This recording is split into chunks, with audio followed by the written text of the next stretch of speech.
Friends, welcome to malathi சமையல். இன்னைக்கு நம்ம கிச்சனில் ஒரு ஹெல்த்தியான பிரேக்ஃபாஸ்ட் ரெசிபி பார்க்கலாங்க. ரொம்பவே டேஸ்டியாகவும் டிஃப்ரெண்ட்டாகவும் இருக்கும்.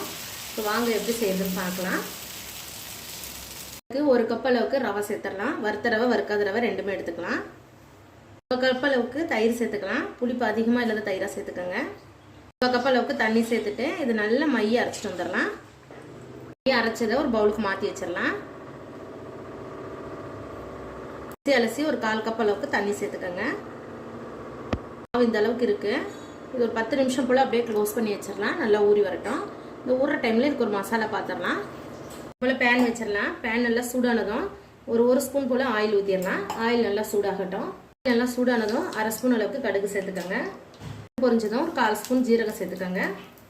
இது நல்லா பொரிஞ்சதும் பொடியான இருக்குன்னு ஒரு வெங்காயம் சேர்த்துக்கலாம். வெங்காயம் சேர்த்துட்டு நல்லா மிக்ஸ் பண்ணிக்கோங்க. பொடியான இருக்குன்னு கருவேப்பிலை சேர்த்துக்கோங்க. கருவேப்பிலையை 2 கட் பண்ணிட்டு சேர்த்துக்கோங்க. இப்போ வெங்காயம் ஓரளவுக்கு வதங்கினா போதும், ரொம்ப வதங்கணும் கிடையாது. வெங்காயம் இந்த அளவுக்கு வதங்கினதும் ஒரு கேரட் எடுத்திருக்கேன், மீடியம் சைஸ் கேரட், அதில் சேர்த்துடலாம். சேர்த்துட்டு நல்லா மிக்ஸ் பண்ணி விட்டுக்கோங்க. ஒரு குடமிளகால பாதி எடுத்திருக்கேன், அதில் சேர்த்துடலாம்.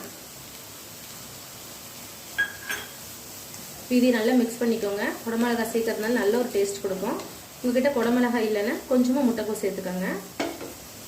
காய் நல்லா வதங்கி வரட்டும். காய்க்கு மட்டும் உப்பு சேர்த்துக்கலாம். இன்ச் அளவுக்கு மஞ்சள் பொடி சேர்த்துக்கோங்க.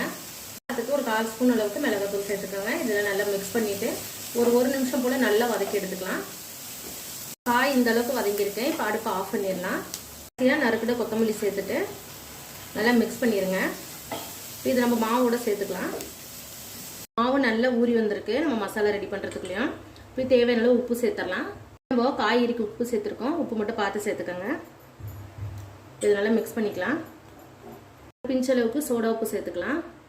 சோடா உப்பு சேர்த்துட்டு நல்லா மிக்ஸ் பண்ணிக்கோங்க. வதக்கி வச்சுருக்கேன் காய்கறியை சேர்த்துக்கலாம். வதக்காமல் சேர்க்கறத விட வதக்கிட்டு சேர்க்கும் போது நல்ல ஒரு டேஸ்ட் கொடுக்கும். அதனால லைட்டாக வதக்கிட்டு சேர்த்துக்கோங்க. இப்போ இதையும் நல்லா மிக்ஸ் பண்ணிக்கலாம்.